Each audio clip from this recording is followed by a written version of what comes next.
Hello everyone. आज day 24 है 90 days DevOps challenge का। तो आज थोड़ा लेट हो गए हैं, तो इसलिए मैं गिटहब एक्शंस से डेमो नहीं दिखा रहा। आज हम ईसीएस सीखेंगे और ईसीएस भी लाइक बहुत इंटरेस्टिंग टॉपिक है, क्योंकि हम डिप्लॉय ईसीएस में कर रहे हैं। आपको अगर मैं डायरेक्ट गिटहब से आपको दिखा देता कि ईसीएस में कैसे डिप्लॉय कर रहे हैं, तो इट विल बी लाइक हाँ हो गया है करके, but you will not able to understand the core concept.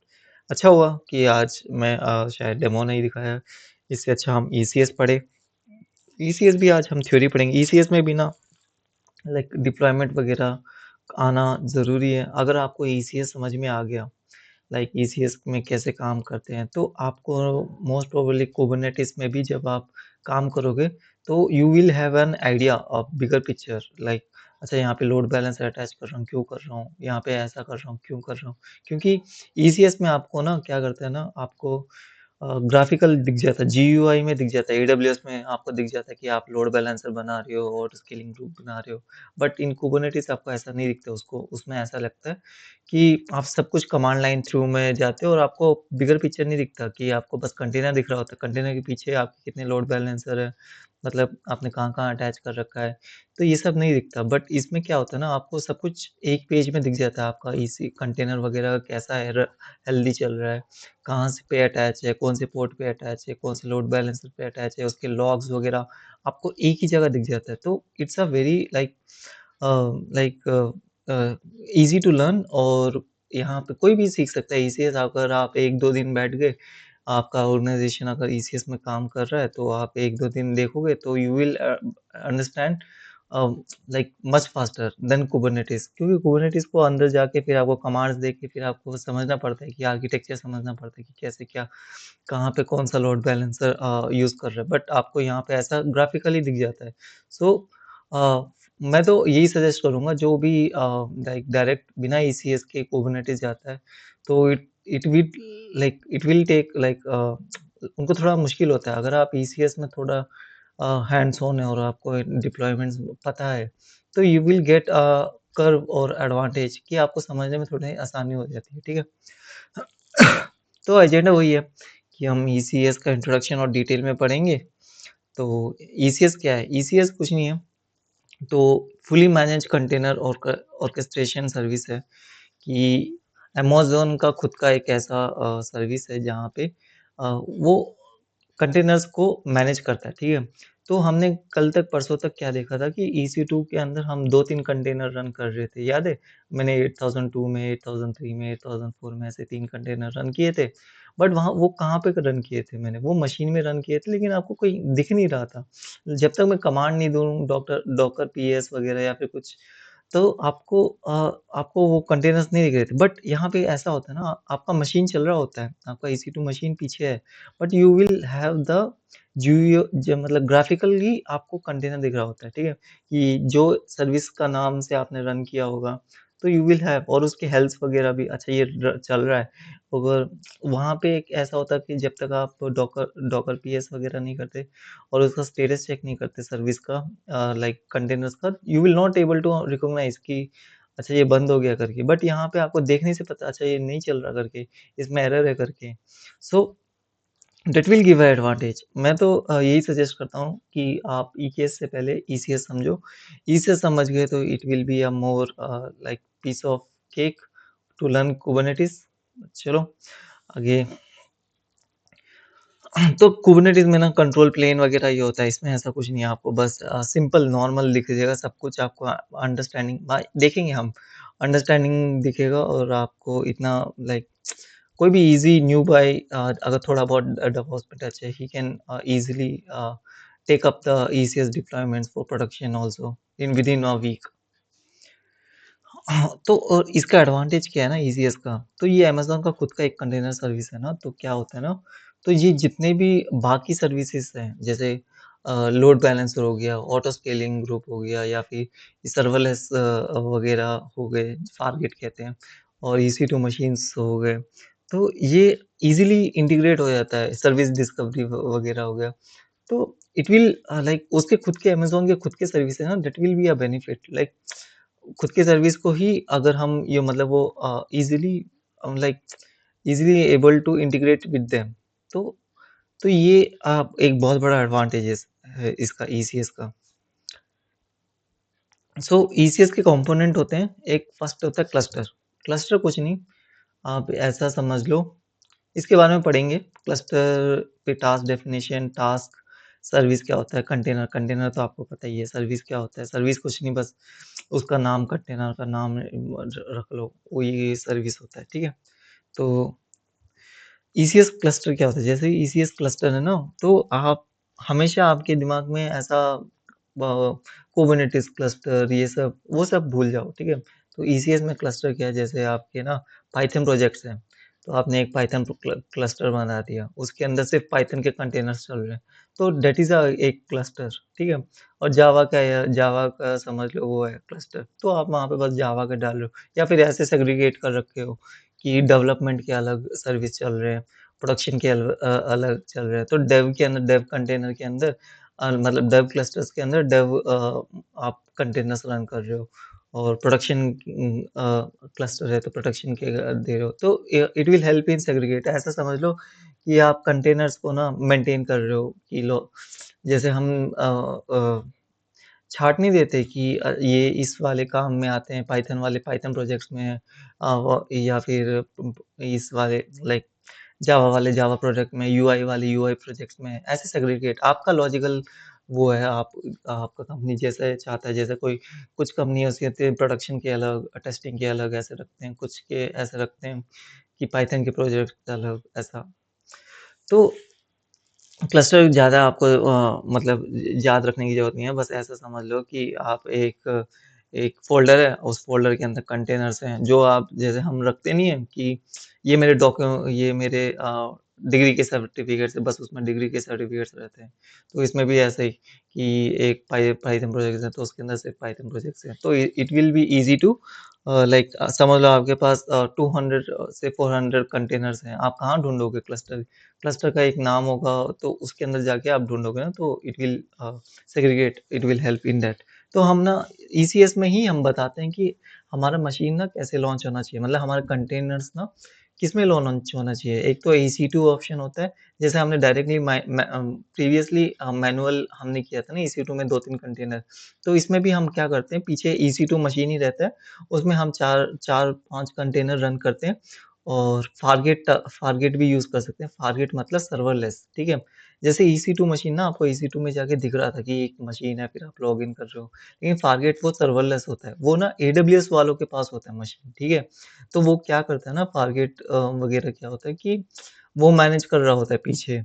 तो स्पॉट इंस्टेंस वगैरह, फारगेट स्पॉट वगैरह भी होते हैं। फारगेट स्पॉट वगैरह मतलब कि AWS के पास मशीन्स अवेलेबल हैं, ठीक है? लेकिन वो कभी भी किसी के पास जा चले जा सकता है। फारगेट स्पॉट की बात कर रहा हूँ मैं। मतलब कोई भी उसको अगर खरीद लिया उस मशीन को, तो आपके पास नहीं रहेगा। वो AWS खुद ही कहीं और डिप्लॉय कर देगा आपका कंटेनर। तो ऐसे सर्विसेज डेवलपमेंट वगैरह जहाँ पे आपको ज़्यादा ज़रूरत नहीं है, तो फारगेट स्पॉट में भी ये होता है ना, आपको पैसे कम लगते हैं। तो और फारगेट स्पॉट में समझ लो कि ऐसा है कि हाँ, कि आपको इतना इम्पोर्टेंट नहीं है आपका एप्लीकेशन। अगर समझ लो AWS ने उस मशीन को हटा भी दिया, कहीं और डिप्लॉय करे, आपको ज़्यादा फ़र्क नहीं पड़ता, ठीक है? तो दैट इज़ फारगेट। फारगेट मतलब सर्वरलेस, हमारे पास सर्वर्स नहीं होते। फिज़िकली हमारे पास, मतलब हम फिज़िकली बोल रहा हूँ, मतलब EC2 वर्चुअली है, तो वर्चुअली भी हमें दिन नहीं दिखता, ठीक है? उन्हीं के पास मैनेज होता है, और हमें हम बस डिफ़ाइन कर सकते हैं कि मेरे को इतने साइज़ का चाहिए, इतने साइज़ का सीपीयू चाहिए, इतने मेमोरी चाहिए, इट विल ऑटोमैटिकली डिप्लॉय, ठीक है? तो उसके बाद है टास्क डेफिनिशन। टास्क डेफिनिशन ना बहुत मेन चीज़ है ईसीएस में, ठीक है? ये ईसीएस में सबसे, अगर आपको ज़्यादा आपको मेहनत करनी है, तो मतलब मेहनत नहीं, मतलब ज़्यादा आपको अंडरस्टैंडिंग करनी है, तो टास्क डेफिनिशन में की, क्योंकि टास्क डेफिनिशन ऐसा है ना, ब्लूप्रिंट ऑफ, मतलब कंटेनर्स का ब्लूप्रिंट है। जहाँ पे आप उसका नाम देते हो, मतलब फैमिली आगे जाके बताऊँगा, कल बताऊँगा। नाम देते हो सर्विस का, कंटेनर्स के पोर्ट देते हो, सीपीयू देते हो, मेमोरी देते हो, उसका लॉग कहाँ पे लॉग होना चाहिए वो देते हो, कुछ सीक्रेट की IAM रोल वगैरह मशीन को देना है, वो सब आप इसमें देते हो, ठीक है? जो आप यहाँ पे लिखते हो ना, वो एक ब्लूप्रिंट जैसा जाता है, और उस सर्विस को मतलब रन करने में हेल्प करता है, उस कंटेनर को उस स्पेसिफिकेशन से कंटेनर को बिल्ड करने का हेल्प करता है। फिर वो जाके EC2 में जाके मतलब जितना आपने सीपीयू दिया है, मेमोरी दिया है, it will integrate with that, ठीक है? तो वहाँ पे हम मतलब देखेंगे कि कल आप जब आप डेमो करोगे तब आपको और अच्छे से समझ में आएगा मैं क्या बोलने की कोशिश कर रहा हूँ। तो वो जाके हम मशीन में डालेंगे ना जब EC2 वगैरह में, तो it will occupy that much of CPU, that much of memory, that much of ports वगैरह। और इमेज वगैरह के भी मतलब हम एनवायरनमेंट कुछ वेरिएबल्स पास करने हैं, तो हम यहाँ पे वेरिएबल पास कर सकते हैं। जैसे सीक्रेट की, एक्सेस की हम यूजुअली गिटहब में नहीं डालते, बट कभी कभी हमें डालने की कोशिश करनी है कुछ सीक्रेट अदर देन AWS, कुछ और भी सीक्रेट हो सकते हैं ना, तो वी कैन इन्वायरमेंट वेरिएबल वगैरह हम पास कर सकते हैं अंदर। तो एक ECS जब रन करेगा ना, जब एक कंटेनर जब रन करता है ECS के अंदर, यही डिफाइन करता है, टास्क डेफिनेशन ही डिफाइन करता है, ठीक है? तो टास्क डेफिनेशन को ऐसे समझ लो कोई कंटेनर का पूरा डेफिनेशन लिख रहे हो कि इसका ये होना चाहिए, ये मतलब हर एक चीज पार्ट बता रहे होते हैं उसमें। टास्क होता है और सर्विस। जैसे ही हम ECS लॉन्च करते हैं ना, जैसे ही आप ECS लॉन्च करोगे तो आपको सबसे पहले 3-4 कंटेनर दिखेंगे ना, जो पहले दिखेंगे ना उसको सर्विस कहते हैं। आपने जो नाम दे रखा होगा ना टास्क डेफिनेशन में, और या फिर आपने YAML फाइल में कंटेनर का नाम दे रखा होगा, दैट इज सर्विस, ठीक है? कुछ भी दे रखा होगा आपने, समझ लो फ्रंट एंड UX दे रखा है या फिर बैक एंड UX दे रखा है, तो उसका नाम उसको सर्विस ही बोलते हैं। फिर उसके बाद टास्क, मतलब कितने कंटेनर रन होने चाहिए, ठीक है? आप वहाँ पे आप ये भी कर सकते हो कि कंटेनर को बढ़ा भी सकते हो, डिक्रीज़ भी कर सकते हो। जैसे कि आपका ट्रैफ़िक बढ़ गया है, आपने 5-6 एक ही मतलब आपको बनाने की ज़रूरत नहीं है, वहीं पर जाके आप बस इंक्रीज़ करो, नंबर इंक्रीज़ करो, इट विल इंक्रीज़। बट आपको ये ध्यान रहना है कि मशीन कितने यूज़ कर रहे हो। आपने समझ लो क्लस्टर में EC2 मशीन बस 2-3 ही मतलब यूज़ किए और आपके ओवरलोड हो गया। मतलब इतने सारे कंटेनर्स आ गए, ओवरलोड हो गया। सो अ, वो सब आपको देखना पड़ता है। लाइक समझना होता है कि एक EC2 मशीन में आप ये समझ लो कि बस 4 कंटेनर रन करो, और उस EC2 T3 डॉट लार्ज की बात कर रहा हूँ, और 250 एमबी मेमोरी और सीपीयू, मतलब 250 6 एमबी अगर छोटा माइक्रो सर्विस है, तो आप उसको थोड़ा कैलकुलेट करके ही आप डिप्लॉय करो। कल देखेंगे, कल देखेंगे। आप शायद लाइक ग्रास्प नहीं कर पा रहे होगे कि मैं क्या बोलने की कोशिश कर रहा हूँ, कल देखेंगे, ठीक है? तो आप ये समझ लो ECS क्लस्टर है, उस क्लस्टर में हम कितने भी EC2 मशीन या फारगेट हम लॉन्च कर सकते हैं, और टास्क डेफिनेशन ऐसा है कि कंटेनर का सब कुछ डिटेल में अंदर लिखा होता है कि कितना सीपीयू चाहिए, कितना मेमोरी चाहिए। हम ये सीपीयू मेमोरी जो मशीन हमने लॉन्च किया उसको देख के ही हम देते हैं, ठीक है? फिर उसके बाद सर्विस कुछ नहीं, उसका नाम, कंटेनर का नाम, और टास्क अगर कुछ ट्रैफिक वगैरह आता है, तो हम टास्क बढ़ा या घटा सके। आप टोटली पैक कर दोगे ना, अगर समझ लो EC2 मशीन के पास बस 5 कंटेनर रन करने की ही क्षमता है, ठीक है? आपने T3 डॉट लार्ज लिया और पूरा फुल हो गया है। तो क्या होता है ना, अगर आप नेक्स्ट पुश करोगे या फिर आपने गिटहब में नेक्स्ट पुश किया, और तो आपका कंटेनर नहीं आएगा, नया वाला नहीं आएगा, क्योंकि उसके पास आने का वो ही नहीं है, मतलब उसके पास रास्ता ही नहीं है, क्योंकि 6 के उसके पास स्पेस ही नहीं है। तो हम वो स्पेस को भी छोड़ के ही बनाते हैं, ठीक है? कल देखेंगे, कल और समझेंगे उसके बारे में। तो जैसे कि मैंने बोला था ना, it will easily integrate with the other services of the ECS, तो यही है। जैसे हम लोड बैलेंसर अटैच कर सकते हैं, तो डायरेक्ट हम क्या करते हैं ना, कंटेनर को लोड बैलेंसर से अटैच कर रहे हैं, ठीक है?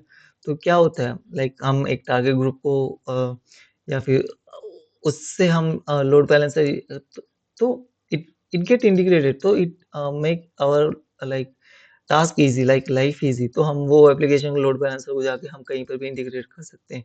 API गेटवे में, या फिर जहाँ पे हमें होस्ट करना डायरेक्टली, या फिर राउट 53 में देके। तो it will make easy. So ECS auto scaling भी देता है। जब आप लॉन्च ही करते हो ना, क्लस्टर लॉन्च करते हो, तब एक ऑटोमैटिकली ऑटो स्केलिंग ग्रुप बन जाता है कि समझ लो आपके मशीन्स कम ज़्यादा करना है। समझ लो ये उस क्लस्टर में आपके पास 2 ही मशीन है, लेकिन इन द फ्यूचर आपको 3 मशीन चाहिए, 4 मशीन चाहिए। तो ECS ऑटो स्केलिंग वगैरह भी वहाँ पे होते हैं, तो वो मशीन भी इंक्रीज़ कर सकते हैं हम। और लॉगिंग आप, हाँ, लॉगिंग और monitoring it's like a heaven for the ECS। अगर आप ECS में जाओगे ना, तो वहीं पर आपको सब कुछ दे देगा कि वहीं पर आपको दिख जाएगा कि क्या एरर आ रहे हैं, मतलब आप उस कंटेनर के अंदर, जैसे हम अभी क्या करते थे, मैनुअल जाके हमें कमांड करना पड़ता था, EC2 में लॉगिन करना पड़ता है, फिर इस EC2 के अंदर जाके फिर हमें मशीन कंटेनर को ढूँढना पड़ता है, फिर कंटेनर के लॉग्स चेक करना पड़ता है, इतनी देर में 1 घंटा लग जाएगा। इसमें क्या होता है, डायरेक्ट आप जाओगे ना तो आपको वहाँ पे लॉग्स वगैरह दिख जाएँगे, आपको मॉनिटर वगैरह, तो लॉग्स में डायरेक्ट आप चेक कर सकते हो, अच्छा ये यहाँ पे एरर आ रहा है यहाँ पे। So that is very like स time saving for the all the developers हो या डेवऑप्स हो, इट्स अ टाइम सेविंग, ठीक है। और हम इसको इंटीग्रेट भी मतलब बहुत अच्छे से कर सकते हैं दूसरे समझ लो आपको डाटाडॉग वगैरह से भी आप इंटीग्रेट कर सकते हो आपके कंटेनर्स वगैरह को। तो it make like ECS make integration very easy to the other service, जितना मैंने एक्सपीरियंस किया है। तो कुछ डिप्लॉयमेंट स्ट्रैटेजीज होते हैं, तो ठीक है। जैसे कि ना आपको ये सब कुछ कुछ भी एप्लीकेशन है, ठीक है, आपका प्रोडक्शन एक बड़ा क्रूशियल वो है आपका एप्लीकेशन, ठीक है। तो आप डिसाइड करते हो कि वो कैसे उसको मतलब एक कुछ नया वर्ज़न आया है, ठीक है? जैसे कि आपके मतलब फ़ोन वग़ैरह में भी या फिर लैपटॉप वग़ैरह में भी एक वर्ज़न वग़ैरह आता है ना, अपडेट करो करके अपडेट करो। तो डेवलपर पीछे लगे रहते हैं कि कुछ नया-नया फ़ीचर लाने के लिए, ठीक है? तो आपका ऐसा होना चाहिए कि पीछे वाला भी मतलब क्रैश ना हो जाए कि चलता हुआ ही बंद हो जाए, ठीक है? जैसे कि आपका कोई एप्लीकेशन, जैसे कि मैं फ़ोन की बात कर रहा हूँ, आपका वो एप्लीकेशन है एंड्रॉयड 14 से 16 जा रहा है, 15 जा रहा है, ठीक है? तो आपका एंड्रॉयड 14 काम बंद करके फिर 5-10 मिनट फिर एंड्रॉयड 16 ऐसा थोड़ी ना आएगा। तो बीच में ऐसे स्ट्रैटेजीज़ होते हैं, ठीक है? तो यहाँ पे ECS खुद 3 स्ट्रैटेजी दे रहा है, रोलिंग अपडेट, ब्लू ग्रीन और ज़ीरो टाइम डिप्लॉयमेंट्स, ठीक है? रोलिंग अपडेट क्या है कि जैसे कि एक-एक कंटेनर को बंद करके आप वो नया कंटेनर लेके आ जाता है, ठीक है? जैसे कि आपका फ्रंट एंड का एक कंटेनर है, लेकिन टास्क उसके अंदर 3 रन हो रहे हैं। समझ रहे हो?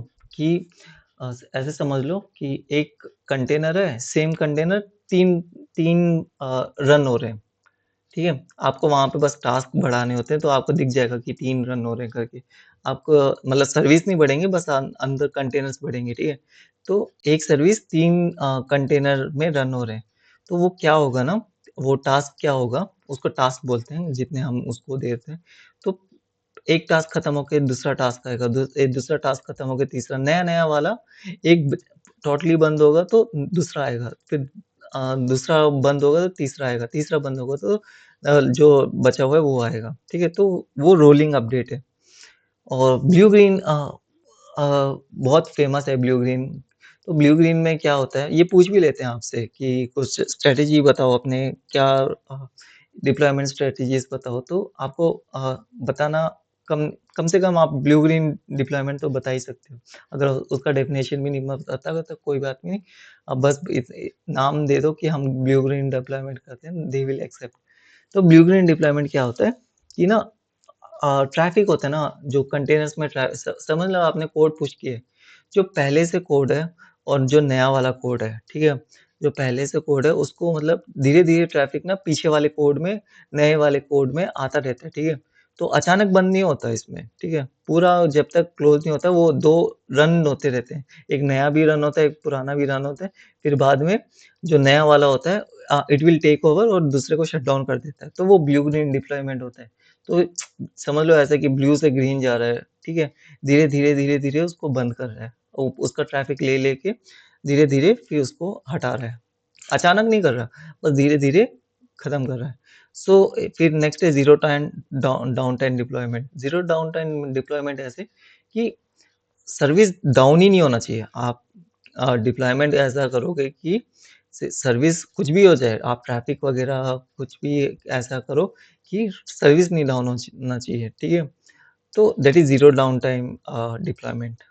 इसके बारे में आप खुद भी आप नोट्स वग़ैरह बनाना, खुद भी लिखना। आप चैट वग़ैरह चैट जीपीटी से सिंपल एक्सप्लेनेशन बोल ब क्योंकि ये पूछ लेते हैं ईसीएस डिप्लॉयमेंट में, तो इट विल गिव यू। तो हम कल क्या पढ़ेंगे? तो हम कल ना गिटहब से ही कोशिश करेंगे, क्योंकि आज मेरी मतलब वर्कलोड ज़्यादा था तो I not able to give the demo. So कल हम यही करेंगे कि एक सैंपल ऐप को डिप्लॉय करेंगे ईसीएस में यूजिंग गिटहब, हाँ? और एएलबी को कनेक्ट करने की कोशिश करेंगे, ऑटो स्केलिंग देखेंगे, ऑल द सर्विसेज देखेंगे, टास्क देखेंगे, कैसे होते हैं, लाइक डिप्लॉयमेंट स्ट्रेटजीज भी देखेंगे। आपको लाइव दिखाऊँगा कि कैसे डिप्लॉयमेंट स्ट्रेटजीज होते हैं, ठीक है? जो तो